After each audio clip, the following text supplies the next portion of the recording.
అమ్మా ఏమైంది? ఇగో నీ పెండ్లం కసు నూకింది, కసేసరిగా పోలేదురా. నువ్వు పెద్దదానివి కదనిమ్మా, సదురుకపోవాలి కానీ కొడతారా చెప్పట్లా? ఓహో, నీ పెండ్లం నీకు మాట్లాడుతున్నావా? అది నిన్నగాక మొన్న వచ్చింది.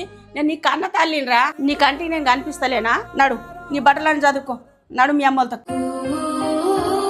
అమ్మ, కన్న కొడుకుల మీద కన్న బిడ్డల మీద చూపించే ప్రేమల సగం ప్రేమ కోడల మీద చూపిస్తే ఇంట్లో ఏ లొల్లిలు ఉండయి. కోడళ్ళు 20 ఏళ్ళు కనిపెంచిన తల్లిదండ్రిని విడిచిపెట్టి ముక్కు ముఖం తెలవని అత్తగారింటికి వస్తారు. అత్తగారిల్లు ఆడవిళ్లకు నరకం కావద్దమ్మా. నీ బిడ్డ అత్తగారింట్లో సుఖంగా ఉండాలని నువ్వు ఎట్లయితే కోరుకుంటావో, ఇంటికొచ్చిన కోడలు కూడా అంతే సుఖంగా ఉండాలని కోరుకోవాలి. నా చెల్లె తప్పు చేసి నువ్వు సదురుకపోవా?